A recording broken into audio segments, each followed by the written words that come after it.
Avant de commencer à visionner cette vidéo, pour ton confort visuel, nous te recommandons de bien régler la résolution de ton écran.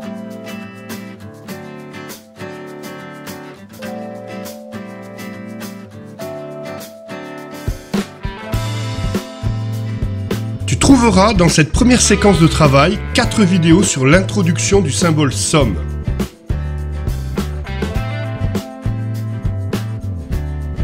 Avec de l'entraînement, tu seras capable d'utiliser correctement le symbole somme dans les futurs problèmes que tu rencontreras.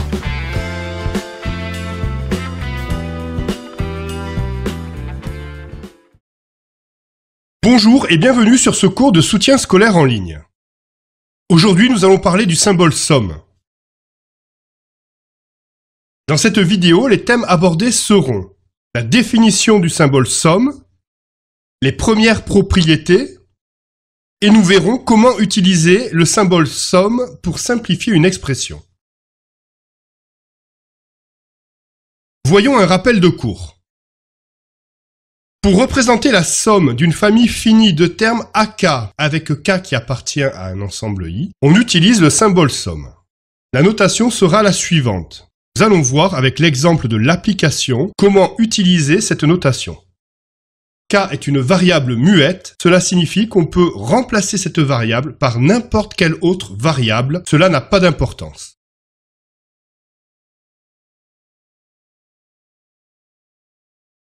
Voyons les premières propriétés de l'opérateur somme. La somme est linéaire comme les intégrales. Donc la somme de K égale 1 à n du terme UK plus VK est égale à la somme de K égale 1 à n du terme UK plus la somme de K égale 1 à n du terme VK. La somme de K égale 1 à n du terme alpha fois UK, avec alpha une constante qui ne dépend pas de K, est égale à alpha fois la somme de K égale 1 à n du terme UK. En fait, tu peux sortir cette constante du symbole somme.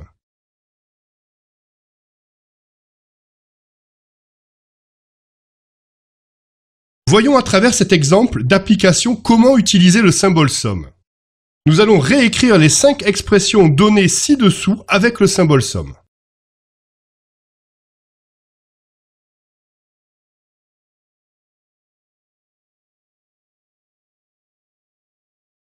En observant la somme B0 plus B1 plus B2 plus B3 plus B4 plus B5, on remarque que l'on peut faire apparaître des termes BK avec différentes valeurs de K.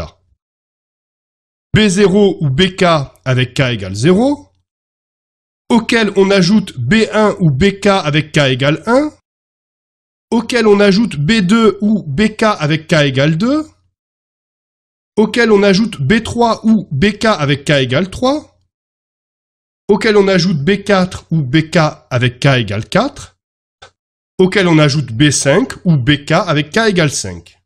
Nous sommes bien dans le cas d'une somme d'une famille finie de termes BK avec K qui peut prendre les valeurs 0, 1, 2, 3, 4, 5.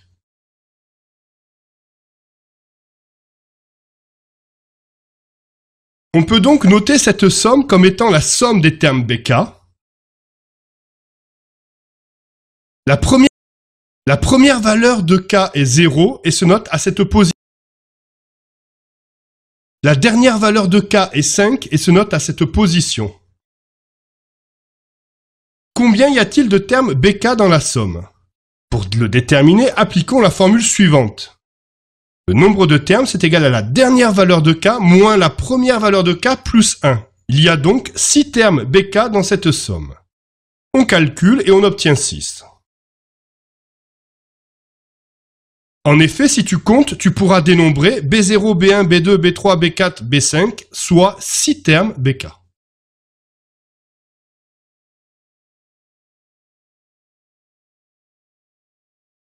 En observant la somme C2 plus C3 plus C4 plus C5 plus C6 plus C7, on remarque que l'on peut faire apparaître des termes CK, C2 ou CK avec K égale 2, auquel on ajoute C3 ou CK avec K égale 3, auquel on ajoute C4 ou CK avec K égale 4, auquel on ajoute C5 ou CK avec K égale 5, auquel on ajoute C6 ou CK avec K égale 6, auquel on ajoute C7 ou CK avec K égale 7. Nous sommes bien dans le cas d'une somme d'une famille finie de termes CK avec K qui va prendre les valeurs 2, 3, 4, 5, 6 et 7. On peut donc noter cette somme comme étant la somme des termes CK. La première valeur de K est 2 et se note à cette position. La dernière valeur de K est 7 et se note à cette position. Combien y a-t-il de termes CK dans la somme? Pour le déterminer, appliquons la formule suivante. Nombre de termes égale dernière valeur de K moins première valeur de K plus 1. On calcule et on obtient 6. Il y a donc 6 termes CK dans cette somme. En effet, si tu comptes, tu pourras dénombrer C2, C3, C4, C5, C6, C7, soit 6 termes CK.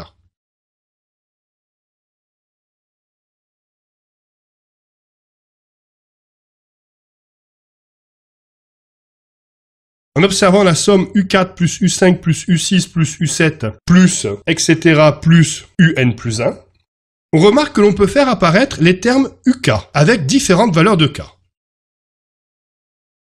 U4 ou UK avec K égale 4, auquel on ajoute U5 ou UK avec K égale 5, auquel on ajoute U6 ou UK avec K égale 6, auquel on ajoute U7 ou UK avec K égale 7, on ajoute d'autres termes qui s'incrémentent, auquel on ajoute UN plus 1 ou UK avec K égale N plus 1.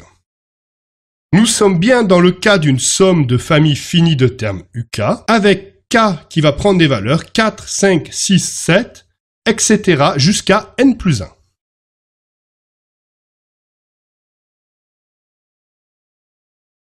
On peut donc noter cette somme comme étant la somme des termes UK. La première valeur de K est 4 et se note à cette position. La dernière valeur de K est N plus 1 et se note à cette position.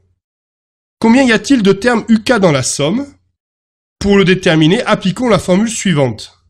Nombre de termes égale dernière valeur de K moins première valeur de K plus 1. On calcule et on obtient N-2. Il y a donc N-2 termes UK dans cette somme.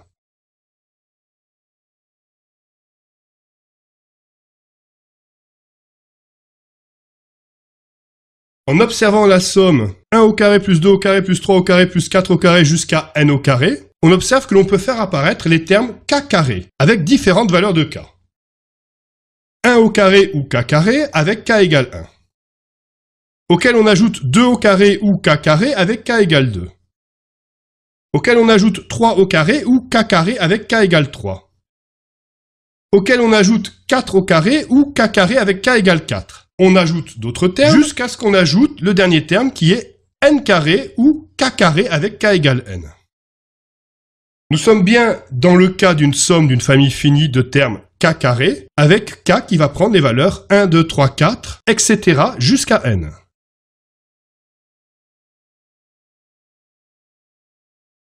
On peut donc noter cette somme comme étant la somme des termes k carré. La première valeur de k est 1 et se note à cette position.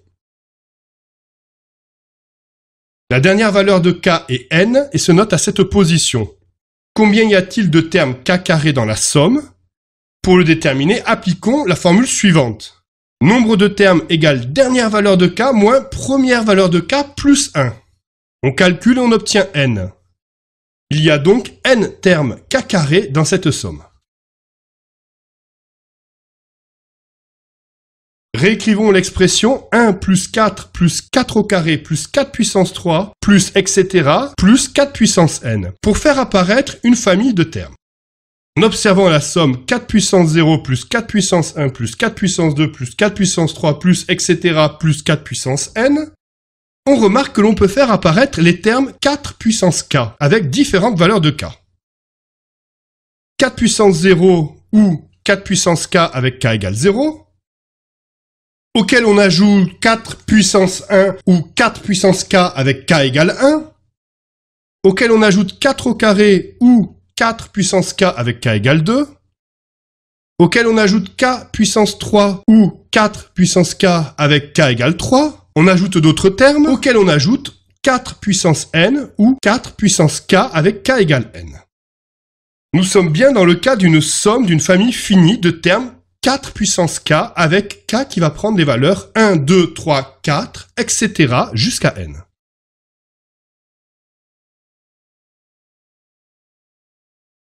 On peut donc noter cette somme comme étant la somme des termes 4 puissance k.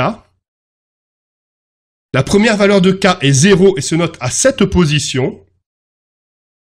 La dernière valeur de k est n et se note à cette position. Combien y a-t-il de termes 4 puissance k dans la somme?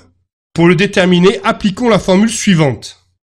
Nombre de termes égale dernière valeur de k moins première valeur de k plus 1. On calcule et on obtient n plus 1. Il y a donc n plus 1 terme 4 puissance k dans cette somme. Les professeurs d'avenircours.com espèrent que ce cours t'a aidé. N'hésite pas à laisser un commentaire sur notre chaîne YouTube. Nous te souhaitons une bonne préparation pour ta prochaine évaluation. De nombreuses fiches à télécharger gratuitement sur www.avenir-cours.com. Besoin d'aide? Contacte nos professeurs, c'est gratuit sur www.facebook.com-groupe avec un S-soutien scolaire gratuit. Pour recevoir nos dernières vidéos, abonne-toi à notre chaîne YouTube. Mais aussi, retrouve tous les exercices de cette séquence pour continuer à t'entraîner.